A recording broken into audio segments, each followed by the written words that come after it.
Bon dia, amics de YouTube. L'episodi d'avui va sobre la tercera jornada de ruta del viatge que vam fer pels Pirineus a començaments de setembre, Ares i jo. El viatge el fèiem amb l'Arnagatxa, la Moto Guzzi 85T de Travel i Ares amb la Macboard Montana X-Cherneu. Si voleu veure l'episodi anterior o tota la sèrie, podeu trobar l'enllaç a la pestanya que sortirà ara i també a la descripció del vídeo i al canal. Vam sortir del càmping de Les Mas d'Asil per dirigir-nos al nostre destí. Un plovisqueig fi havia caigut tota la nit i encara durava i vam haver de recollir les tendes de campanya mullades. Després de fer un mos a una cafeteria de Les Mas d'Asil, ens vam incorporar a la carretera D119. Tornàvem a anar paral·lels al riu Arice i anàvem a passar una altra vegada per la ruta de Les Mas d'Asil, aquest cop en sentit sud. Ah, i una coseta, no s'oblideu clicar like al vídeo i subscriure's al canal i clicar la campaneta per rebre una notificació quan publiquem un altre vídeo. Sobre la ruta de Les Mas d'Asil deixaré que investigueu vosaltres mateixos, només dir-vos que és impressionant.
A l'altre extrem de la ruta, la pluja va començar a ser més intensa. I la pluja de tant en tant ens va mullar les càmeres.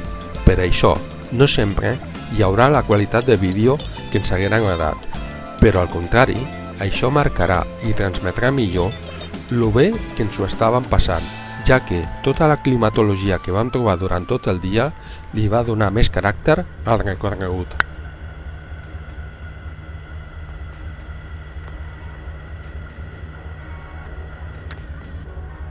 I ja vam arribar a Mauri, una pedania de Les Mas d'Asil.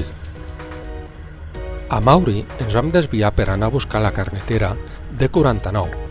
La podríem haver agafat abans, però ens la vam passar.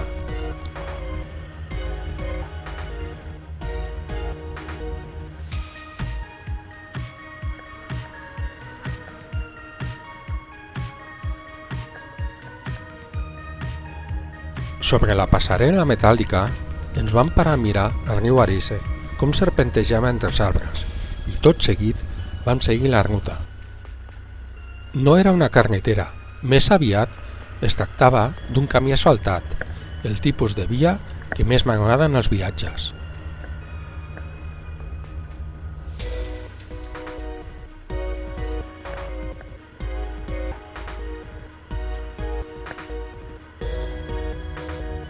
Ara ja vam arribar a la intersecció de camins i vam agafar el camí D49. Aquest camí al començament passava entre finques, però cada vegada més es ficava més i més interessant. No ho havia dit fins ara. Les imatges les anirem alternant durant el vídeo entre la càmera personal que porto al pit i el dashcam que porta Ares a la Macboard Montana X-Cherneu.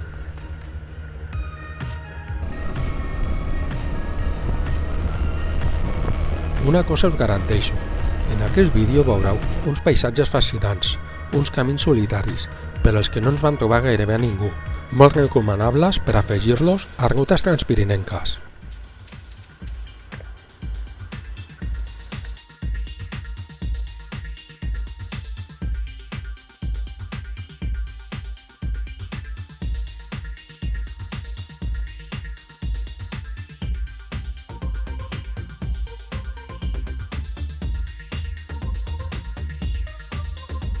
com ja sabeu tots aquells que ja ens seguiu al canal i heu vist els nostres vídeos, nosaltres viatgem sense pressa, disfrutant de cada metre del camí i parant-nos a contemplar tot allò que ens vingui de gust.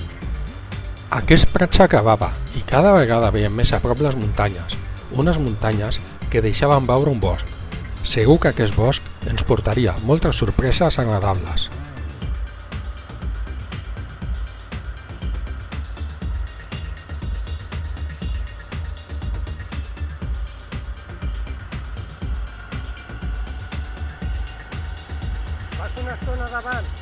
Curiós, com en un camí d'aquest tipus encara trobem senyals de trànsit i fites amb la nomenclatura de la via.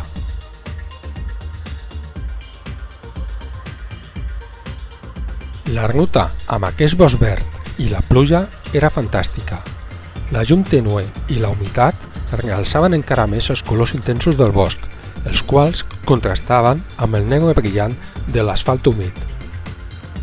La pujada era molt suau, gairebé inapreciable en moto. Se'm fa molt difícil, quan edito un vídeo d'un viatge, haver de retallar escenes, primer per totes les sensacions que tenia quan passava i després per la bellesa que es pot trobar durant el camí. Sacrificar escenes quan vols fer un documental fidel al viatge és un sacrifici molt gran.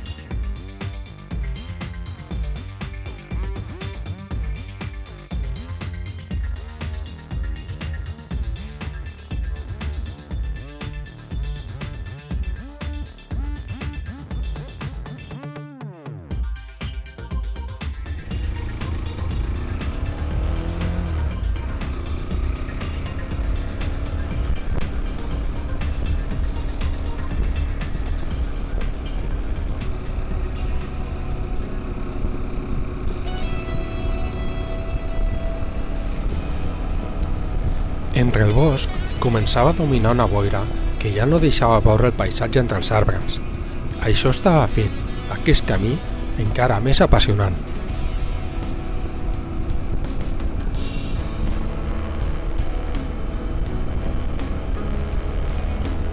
Al sortir del bosc vam tornar a veure prats de pastura i la baixada ja s'intuïa i en un moment vam arribar a l'església de Sant Roc, pertanyent al municipi de Lleres.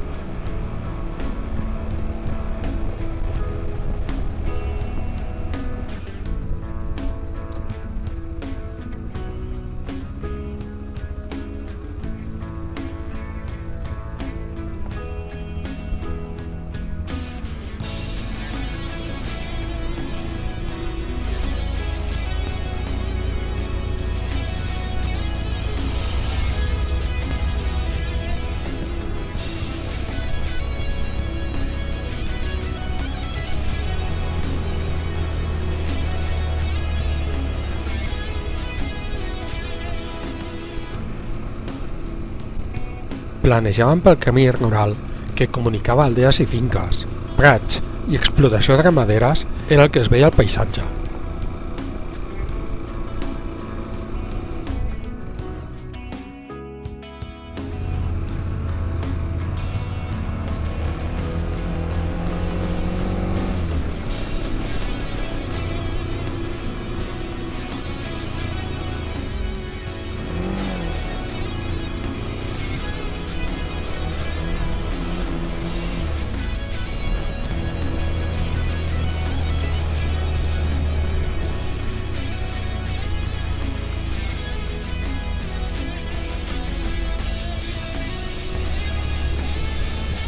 El camí va passar pel costat d'un altre poble rural, Brousenac, però nosaltres vam seguir recte per la pista sense desviar-nos.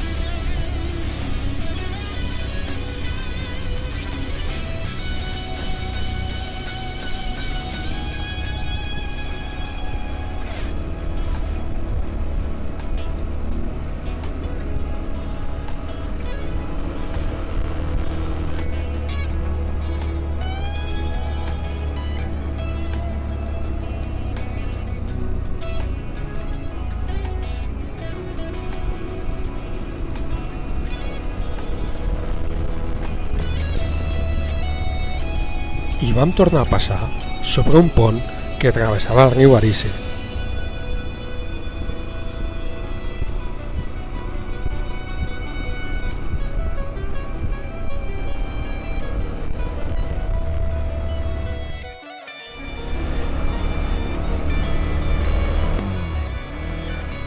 Amb aquest tram de camí vam acabar aquesta primera part del viatge, una part que havia estat molt interessant.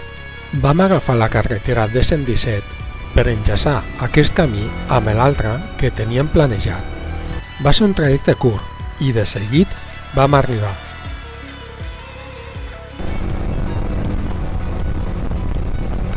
L'entrada de la carretera D42 estava ben senyalitzada. La pluja ens va seguir acompanyant aquest tram també.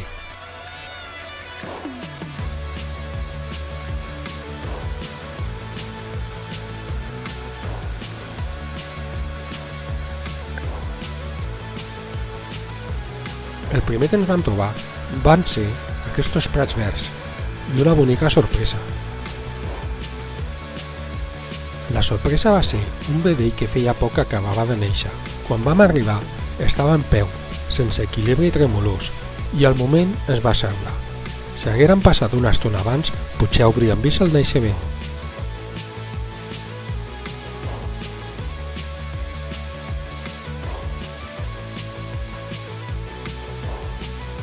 Després de contemplar aquesta nova vida, vam seguir la ruta. La carretera era una carretera d'un sol carril i vèiem que es dirigia cap al bosc, un bosc que contrastava amb els prats verds.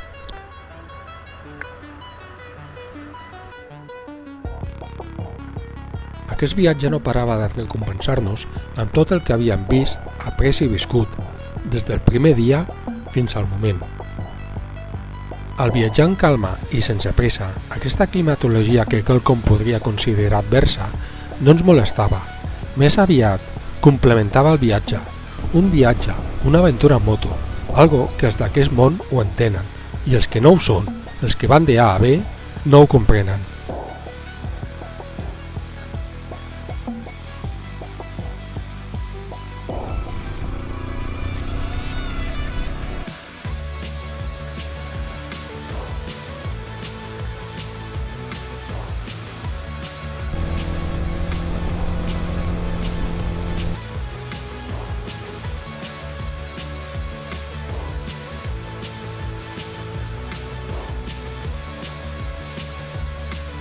I anant fent, vam arribar a l'Arbon, un petit poble que quedava al costat de la carretera. Nosaltres vam seguir per la D42. Un centenar de metres havent deixat el poble, vam tenir una altra sorpresa. Fixeu-vos bé quan surti la càmera frontal de la Macbor.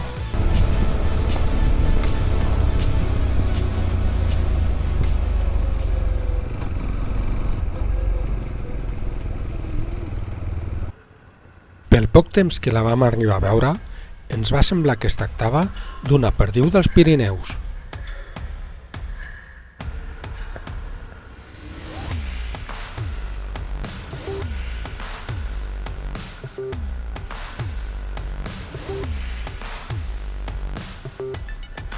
De seguit vam agafar un camí a l'esquerra i vam deixar la D42. Aquest camí no tenia nomenclatura de carretera i es deia Camí de l'Arbon.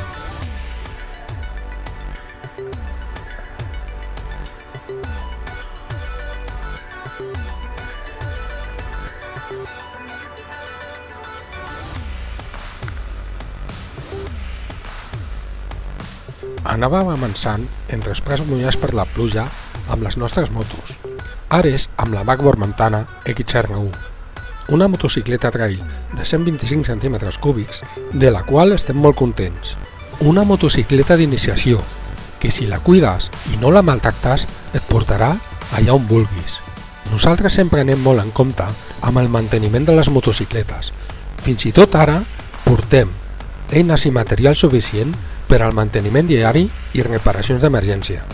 Portem els olis lubricants de les dues motocicletes, el líquid refrigerant de la Macbor i sprays dielèctrics per al manteniment diari quan finalitzem la ruta.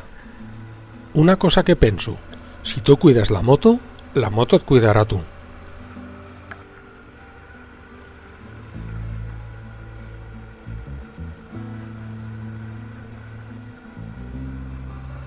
Vam arribar a un altre petit poble, Esplàs de Sero, i allí vam enllaçar amb la carretera D115.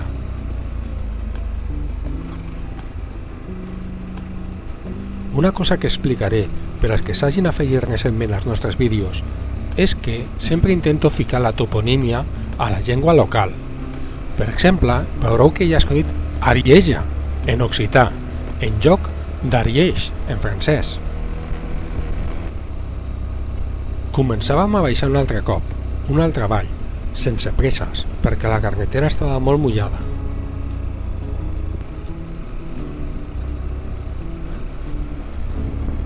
Vam tornar a travessar una petita aldea. Aquesta es deia Brachí.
I al fons de la vall vam arribar a una altra aldea.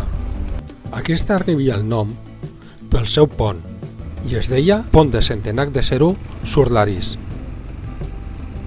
Si us heu fixat, hem travessat diverses vegades el riu Arise des que hem començat pel matí. El riu Arise és un afluent del Garona, del que ja hem parlat en aquesta sèrie. Al sortir de l'aldea vam trobar a la dreta la intersecció de la carretera que anàvem a seguir, la D15. Vam passar al poble de Centenac de Sero, que no surt al vídeo, i després vam arribar a l'aldea de Louveres.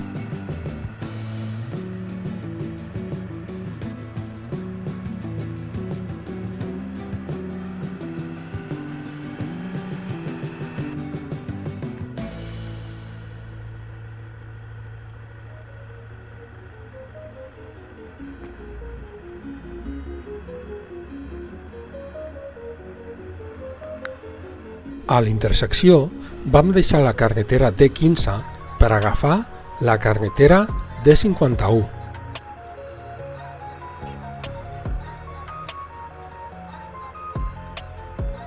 Ja podeu veure com amb la pluja que ens estava caient portàvem la càmera i la pantalla de la moto mullades. I quan no plovia, boira densa.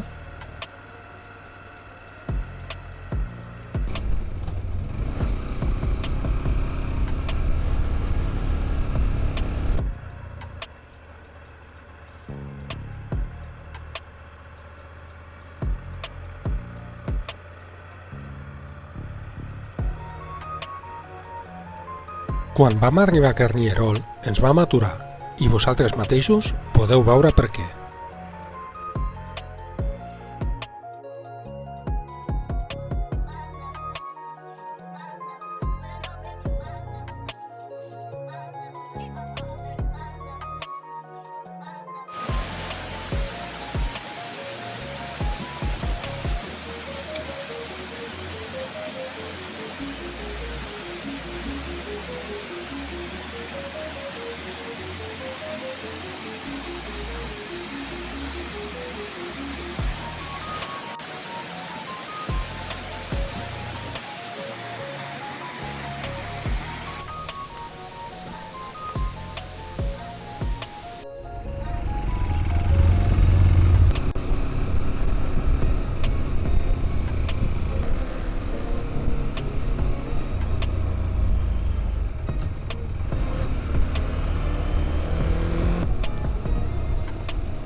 I disfrutant de la ruta vam arribar al Coll de Marnús.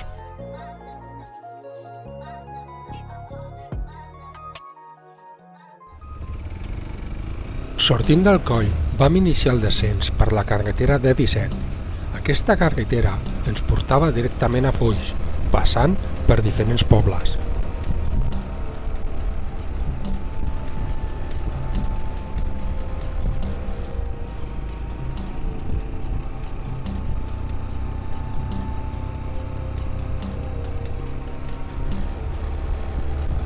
La carretera ja tenia 2 carrils, estava ben senyalitzada. Ja estava molt a prop de Foix i es notava, perquè hi havia una mica de circulació.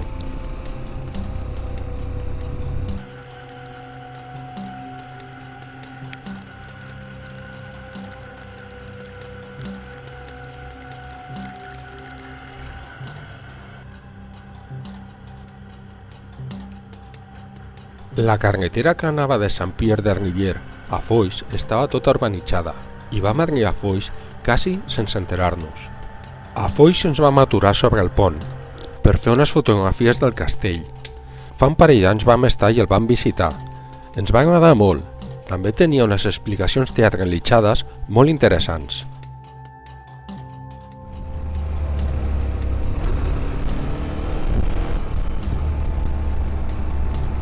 Vam traspassar Foix per anar a cercar la carretera D117 i enllaçar amb la carretera D618.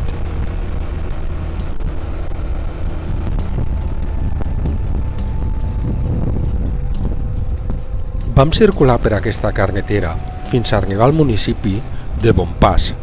Allí vam agafar la carretera de muntanya D20, la qual va paral·lela a la N20 però per dalt les muntanyes. Seguint-la vam arribar al Pas de Solombrier i allí ens vam aturar a descansar una mica. La pluja ens havia donat un descans, però cada vegada que miràvem cap a la banda dels Pirineus al Principat d'Andorra ho veiem tot negre. Les vistes eren molt maques. Nosaltres per la carretera solitària de muntanya i a baix a la vall tota la circulació massificada. Vam passar per una altra aldea, Caixac. El que vam veure en aquest viatge, en aquesta ruta, és que, per petits que fossin els pobles i les aldees, estaven ben comunicats. Tots tenien bústies de correus, servei de bus i recollida d'escombraries. A més, aquests per als que estaven passant ara, gairebé tots tenien accés a la vall, a la N20.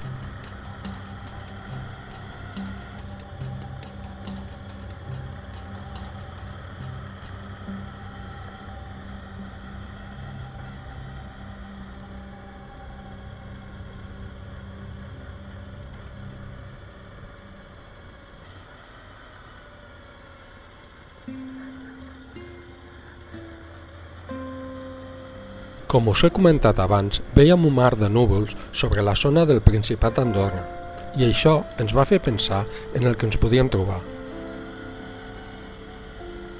Per als que esteu seguint la sèrie, ja sabeu que les motos les portem carregades amb l'equipatge, les eines i el material d'acampada i que les 2 primeres nits havíem acampat en càmpings. Però veient el que hi havia sobre el Principat d'Andorra, ens van començar a plantejar d'altres opcions. I vam passar per Axiat, un altre poblet, i el que vam veure en tots aquests pobles que estaven passant és que a tots hi havia bastantes cases noves.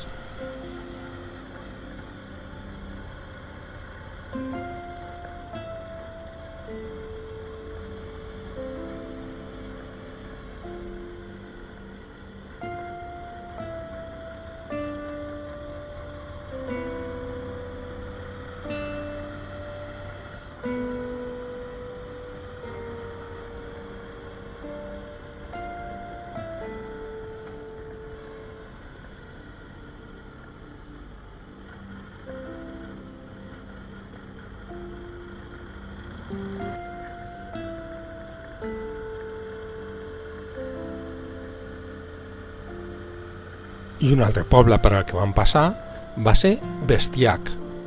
La veritat és que tots aquests pobles tenien molt d'encant, rodejats de prats verds i amb vistes als Pirineus.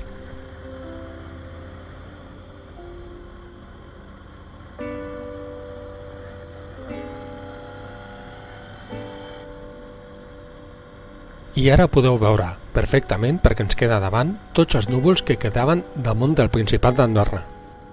La carretera tombava a la dreta, a la intersecció, i passava a anomenar-se D2, però nosaltres vam seguir recte, per la mateixa D20. A la intersecció, davant a l'esquerra, també hi havia un altre accés a un camí. Aquest camí ens portava a aquesta petita aldea que queda baix a la dreta. Es tracta de Sabenac, una pedania de Causou.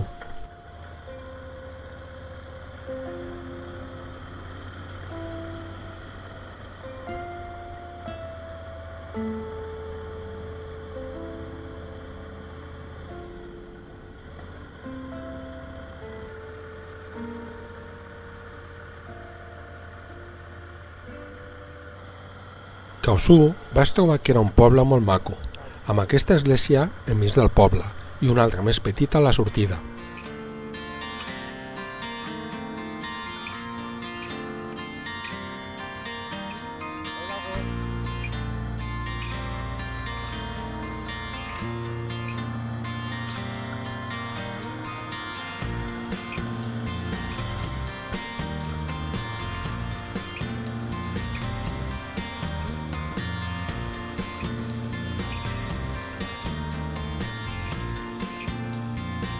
La carretera Quedí, una carretera xulíssima de muntanya, d'un sol carril i amb unes vistes impressionants.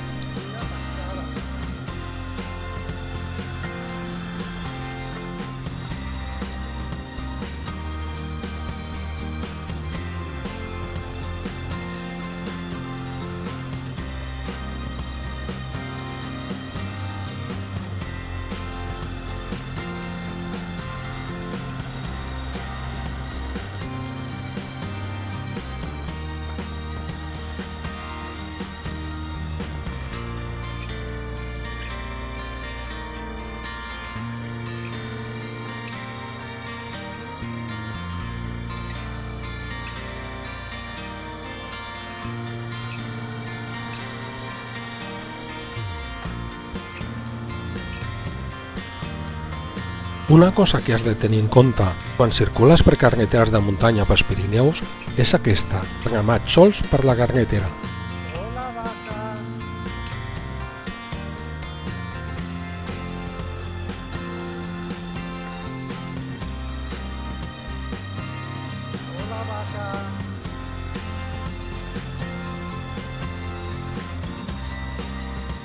Serpentejant per la carretera entre faig i boscos, vam arribar a aquest indret. Es tracta del mirador de l'Ocenac i, donat la companyia que hi havia, vam parar a descansar una mica.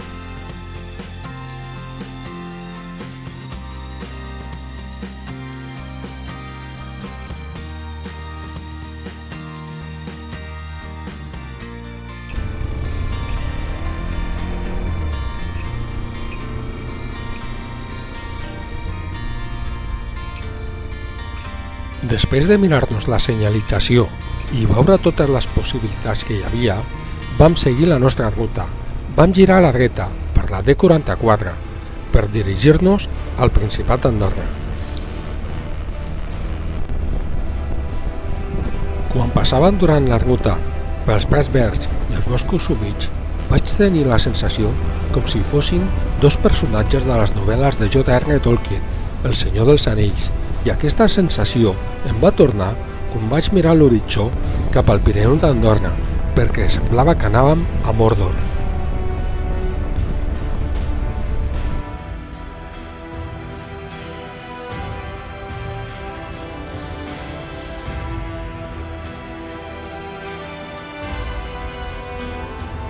La carretera va zigzaguejar una mica al començament i després va anar en línia recta gairebé fins a baix a la vall.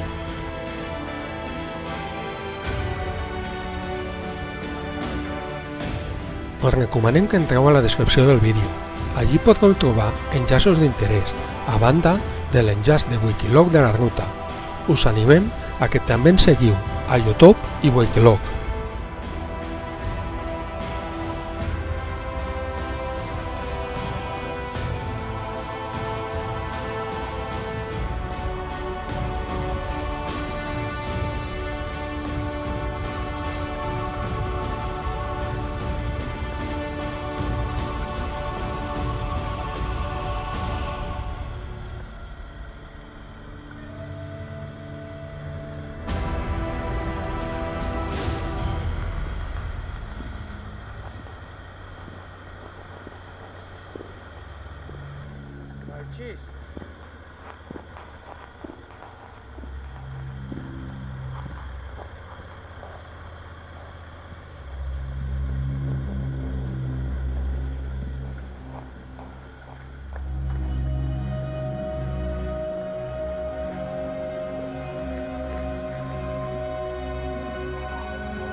Vèiem que estàvem arribant al fons de la vall i que una altra etapa del viatge començava. Vam arribar a Axles Termes i allí vam començar a remuntar la carretera N20. El tràfic era molt intens, tant en un sentit com a l'altre.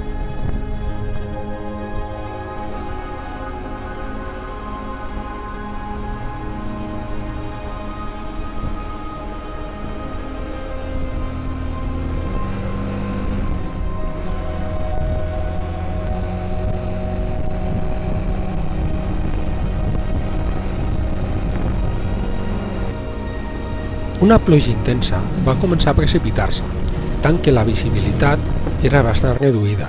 La temperatura també va començar a baixar i la combinació de fred i pluja no fan bona barreja.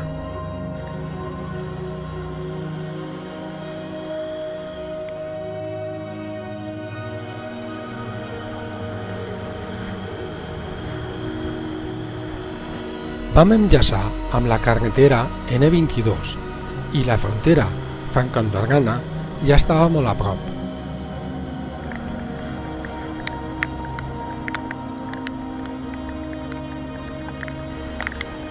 Aquí vam deixar a l'esquerra la intersecció amb la N320.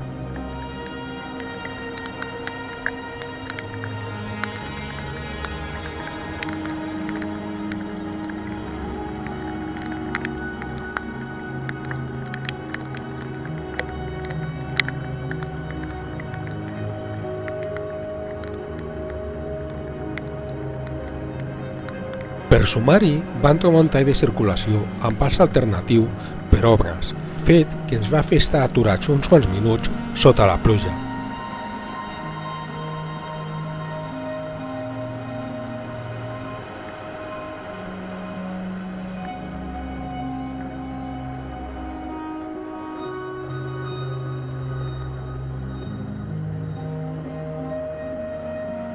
Vam arribar a la frontera franco-andorrana i el final de la última etapa de la ruta d'avui s'acostava.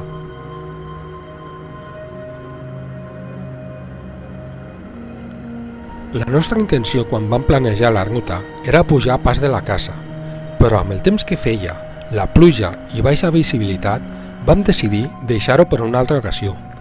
Així que, quan vam arribar a la rotonda on tries per on anar, vam dirigir-nos cap al túnel d'en Valira.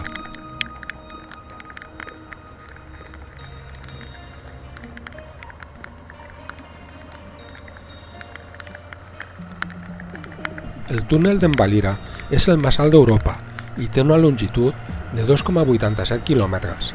El túnel és de peatge i el peatge te'l trobes a la boca sud.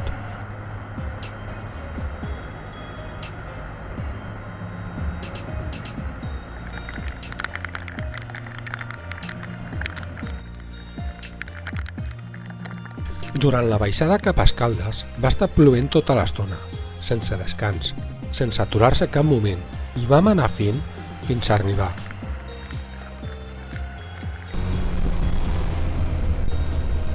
En una de les parades que havíem fet, vam fer una reserva per un cercador d'hotels i vam anar-hi directe quan vam arribar a Escaldes.